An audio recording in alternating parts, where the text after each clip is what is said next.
चाह रहे थे तो नाम महाविद्यालय का आएगा।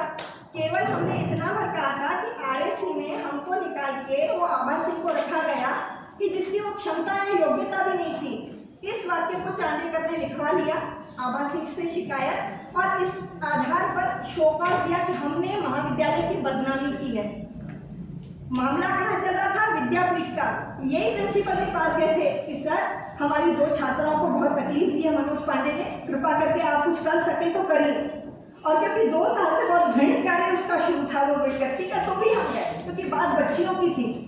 तो वो घुमाते घुमाते इस तरह से शोकॉज मतलब आभा सिंह की बदनामी, यानी पूरे बीएमबी कॉलेज की बदनामी की है, ऐसा करके शोकॉज दिया। आज वो आभा सिंह का प्रकरण परचुरे अधिवक्ता परचुरे जिसे तैयार करवाया गया, वो रिपोर्ट दबा दी गई कल्पना पांडे के द्वारा। अब मैनेजमेंट किसकी सुनेगी? हम एक सामान्य प्राध्यापिका की सुनेगी कि वो बीजेपी का रौब दिखाने वाली मैडम की सुनेगी? करते रहे सर, और केवल कि महाविद्यालय है, संस्था अधिकारियों का बहुत आदर करते हैं और वे कुछ करेंगे। होते होते चांदेकर को सेवानिवृत्त होने दिया उन्होंने, कल्पना पांडे को सेवानिवृत्त होने दिया, आभा सिंह पर कार्यवाही की, लेकिन इन लोगों ने बाहर से फिर दबाव बना के उसको भी दबा दिया। मतलब जाए तो जाए कहाँ? इसमें नागपुर विश्वविद्यालय का कोई रोल नहीं है क्या? सर नागपुर विश्वविद्यालय, हिंदी विभाग नागपुर विश्वविद्यालय, हिंदी विभाग का जो प्रमुख बनाकर बैठाया हुआ है मनोज पांडे, उसी ने ये सब किया सर। वीसी को भी निवेदन किया हमने, प्रो वीसी को भी। तो इस तरह बच्चियों को झिड़क रहे थे, मतलब उनको वो भी समझना नहीं, क्योंकि कल्पना पांडे और मनोज पांडे को उनको बचाना था, बिल्कुल ध्यान नहीं दिया सर। बोकारे सर को निवेदन दिया, मतलब निवेदन देते रहे।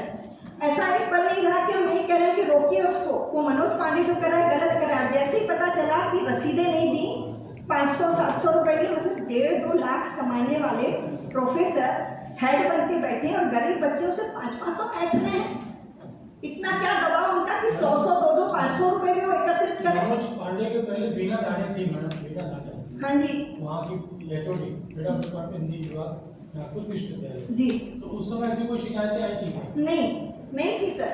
उसके बाद प्रमोद शर्मा सर भी प्रमुख थे, तभी ऐसा नहीं था सर, जितना हम समझ रहे हैं। दाड़े मैडम के बाद प्रमोद शर्मा सर, ये जब से मनोज पांडे आया हुआ है ना, तब से ये इस तरह का पूरा वातावरण जो है वो बिगड़ता गया, और ऊपर वाले कोई ध्यान नहीं दे रहे, क्योंकि अंदर की सांठगांठ थी।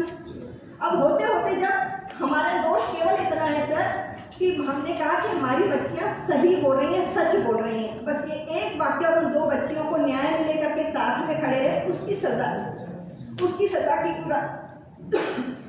पूरा एकेडमिक कैरियर उद्ध्वस्त कर दिया। एक तरफ आप